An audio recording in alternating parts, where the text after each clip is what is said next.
I got your wig, ho. Ha ha. You're mad, Miss Wikiana.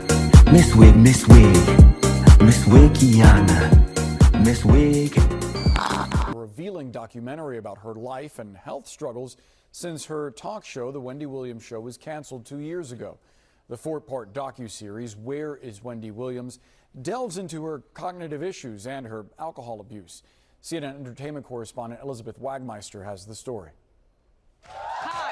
A daytime TV icon with unfiltered commentary and off-the-cuff celebrity gossip. Wendy Williams' talk show redefined daytime television and ran for 13 seasons, with an audience who had a front row seat to her extreme candor and at times personal demons. And you know, I've had a struggle with cocaine. In 2019, she tearfully revealed that she was living in a sober house. 2 years prior, she fainted live on air. Williams' well-documented health concerns often resulted in hiatus after hiatus. In her absence, the series ultimately ended in early 2022. The years after, however, have been somewhat mysterious for her fans and even family. At the peak of her career, she was gone. A new docuseries on Lifetime explores the Williams saga. It's executive produced by Williams herself. She pitched it as a behind-the-scenes look at her life with hopes of launching a podcast. But producers soon realized that they were capturing something very different from a comeback. You are bigger than this. You are better than this. Her niece, Alex Finney, participates in the documentary. Producers say they finished shooting Wendy's portion last year. Are we ready? Where is your aunt today? Well, you know, she is away at some sort of facility and she is healing. You know, Elizabeth, part of what has been so complicated and challenging about this for myself, and I'll speak for my family in this instance, and that is we don't have an exact location in terms of where she is.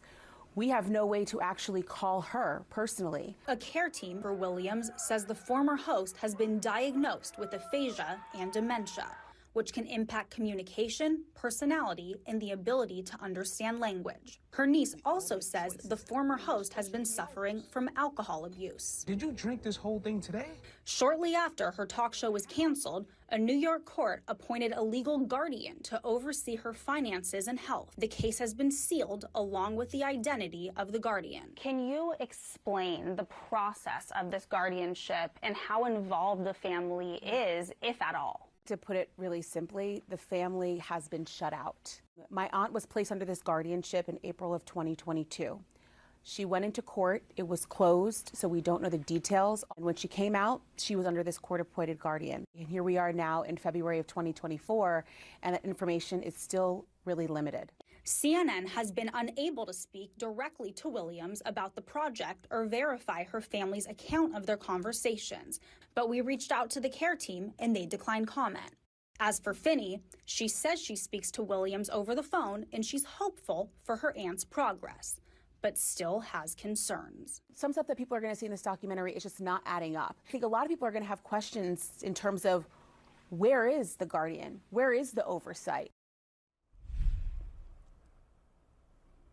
Now, this saga continues. Just this morning, we have learned from a source that Wendy Williams' legal guardian filed a lawsuit against Lifetime's parent company, A&E. Now, that lawsuit is under seal, so we are not clear on what the contents are. But just moments ago, Boris, I received a statement in from a Lifetime spokesperson that says, quote, Lifetime appeared in court today and the documentary, Where is Wendy Williams, will air this weekend as planned. So it seems that Lifetime has prevailed against whatever the guardianship was trying to fight against with the network. Now, Boris, I actually was a frequent guest on the Wendy Williams show. I worked with her for years on her show, and in the final season, when Wendy was not coming to work because of health issues, which now we know the diagnosis, I was a fill-in host. And the reason why they needed so many hosts to come in was because Wendy was not there. She was having health issues, and again, now we know what those health issues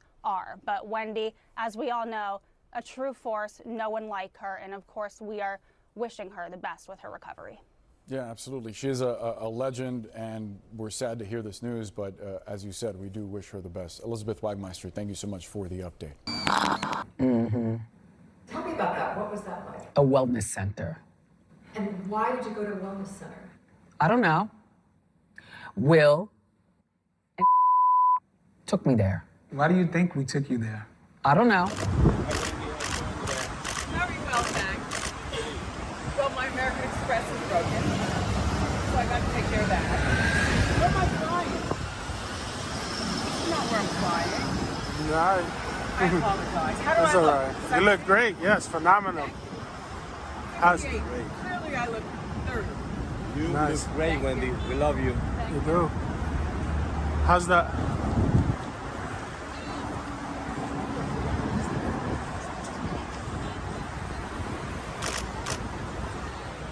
Can we see the ring, Wendy? Over the shoulder, Wendy.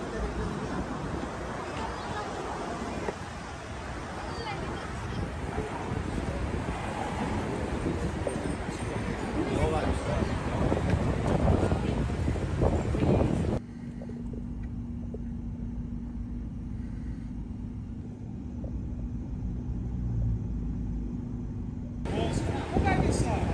Go back inside. You already did that. Where are we going? What is this for? TMZ.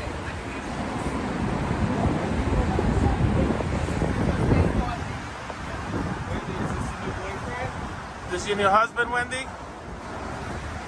You ready? I think so. And I'm talking to you. Okay. Well, I'm bored. I want to get back on TV.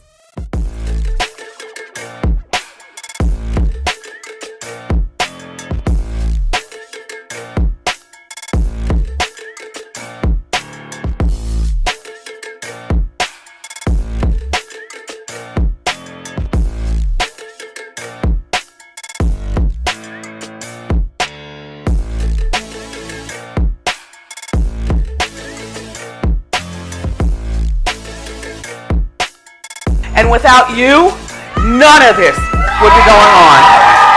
Yeah. Yes. So I want to thank you all for being here. And I look forward to more live shows beginning Monday. And now, I don't know what I do next, but I'm going to go over here and do something. Ladies and gentlemen, we proudly welcome to the Hollywood Walk of Fame, Wendy Williams.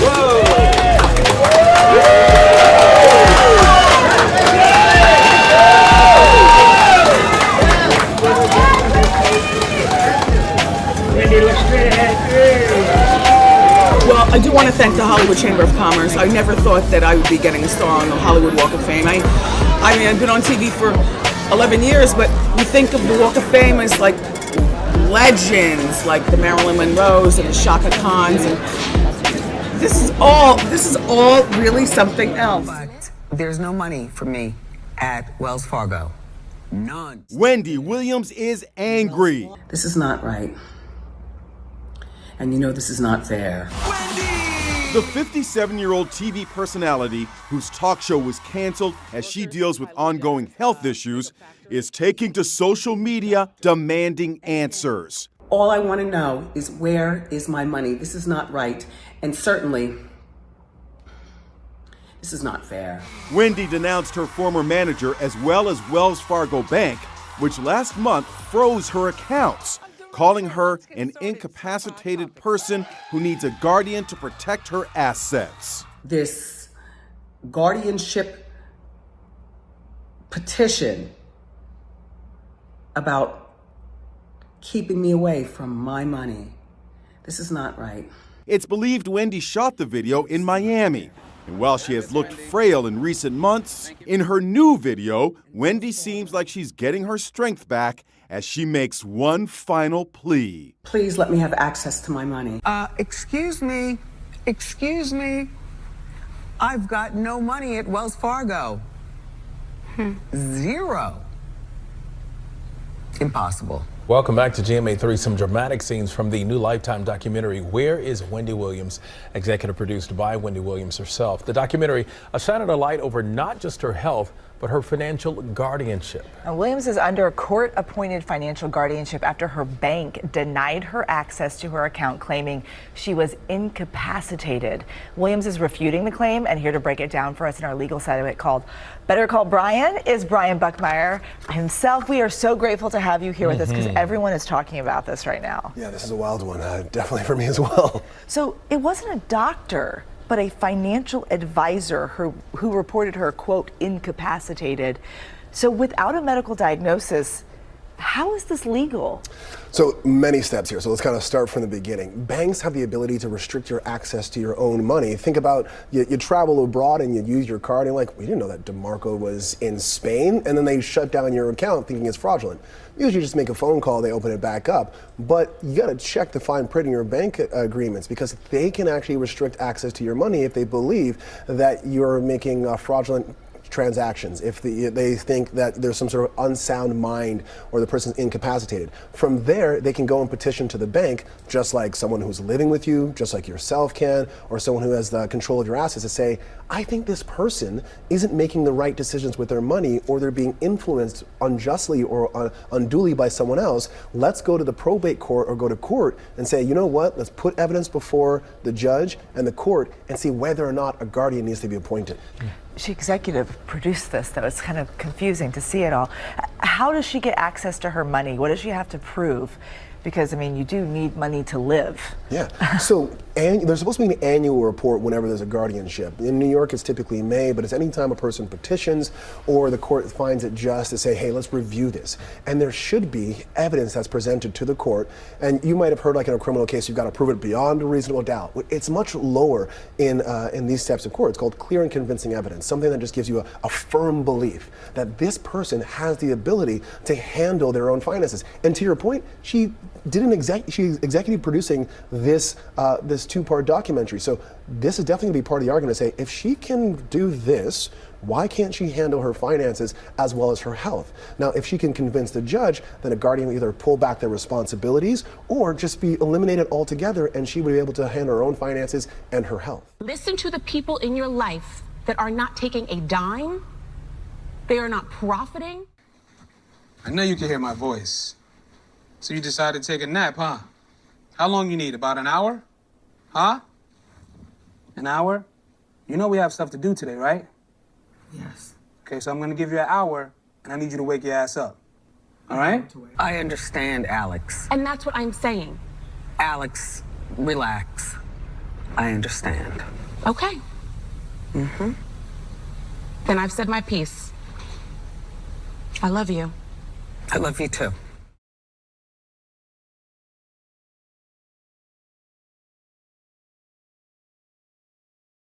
Yesterday, she did say that, she will be talking with her guardian to figure out next steps in terms of plan of action.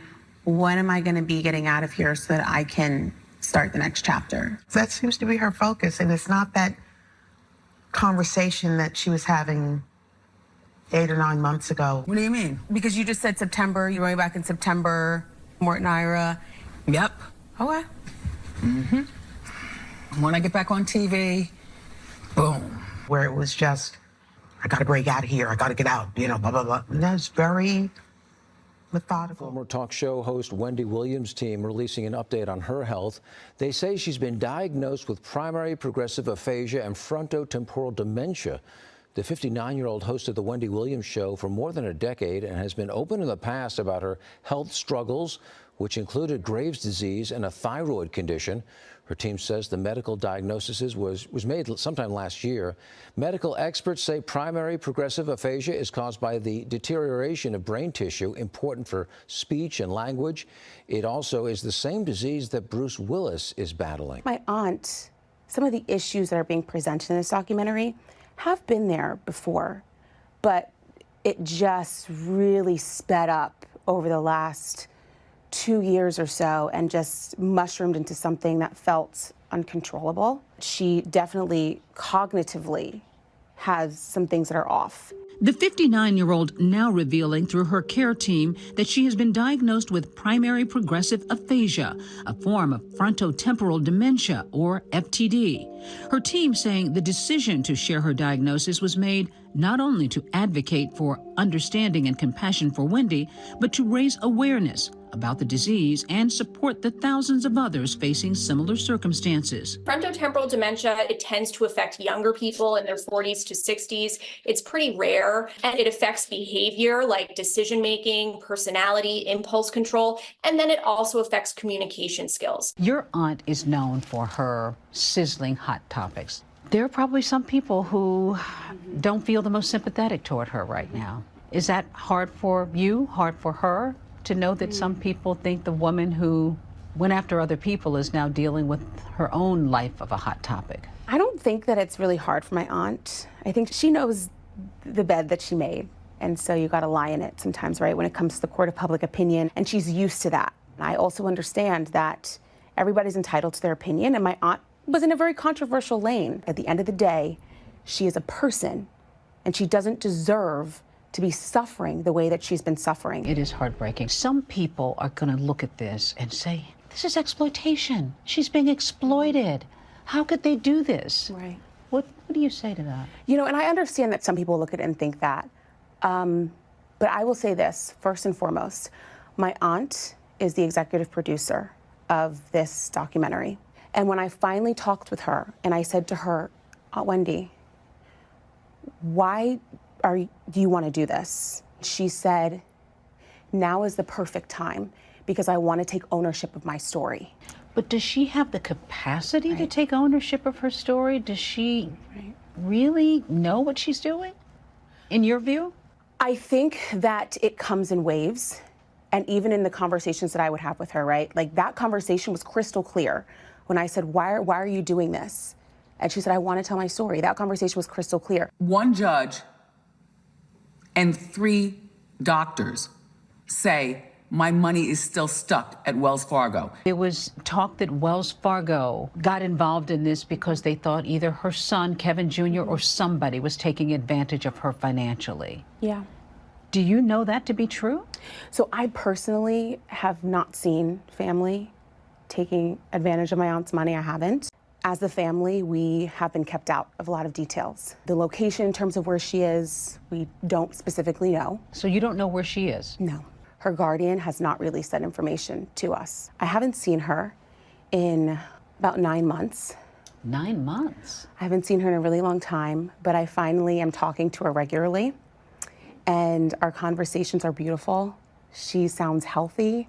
She sounds happy in terms of she wants to move on with her life. But whatever is happening right now, it seems to be working. Like I said, what is going on and how did this Beckiana lady, I don't mean to call you Beckiana, I just don't know your name. Actually, bitch, I don't give a fuck about you. What are you doing to my mother? You're throwing her into rehabs, which I mean, yes, but the family should be involved in these facilities. You just taking her somewhere and she doesn't know what's going on. You and this manager, like I said, Will. What does that have to do with anything? You need to be, yeah, but you need to be awake in order for you to put clothes on. I will be up. You will what? I will be awake.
going through it. So I'm going to give her a pass as, again, I have never gone through what she is going through. And it seems to be a lot. And she has people manipulating her, taking her money, being around her, just being a yes man and letting her drink up. Why did it take so long? Well, he couldn't find the right one, and this is the only one he had. I hope this is the right one you need. First of all, you didn't go past the Wendy Williams show or the Sherry Shepherd show. We're gonna go past her now. Yeah. All right. That's where we need to go past. Before y'all start eating my mother up, as I saw on Twitter already, you guys talking about, I don't care if she has dementia. She shouldn't be talking to people like that. Bitch, have you had dementia? Do you know what it does to your mind? Heartbreaking news today about former talk show host Wendy Williams. New court documents filed by her legal guardian say she is now permanently incapacitated by her ongoing health battles. Heartbreaking news. Wendy Williams is being described as permanently incapacitated due to her battle with dementia and aphasia. Her guardian, attorney Sabrina Morrissey, made the disturbing revelation in court filings. Wendy was last seen in public at a holistic store back in August, taking a photo with a fan in New Jersey. The former talk show host was also the subject of a Lifetime documentary that was criticized for showing Wendy at her lowest, looking out of it, and perhaps not fully aware of what was going on. We all make choices in life. We all go through our challenges. Wendy Williams was diagnosed with aphasia and frontotemporal dementia in May of last year. Ew. Like JK, but like maybe not. But thank you for watching. But you hating ass bitches always have something to say. Hating ass bitch, but you're still watching my vids. What?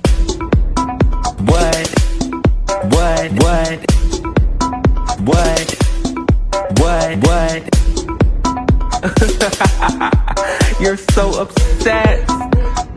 But that's like okay, because have a piece of bread, have a Xanax, relax, because I said what I said.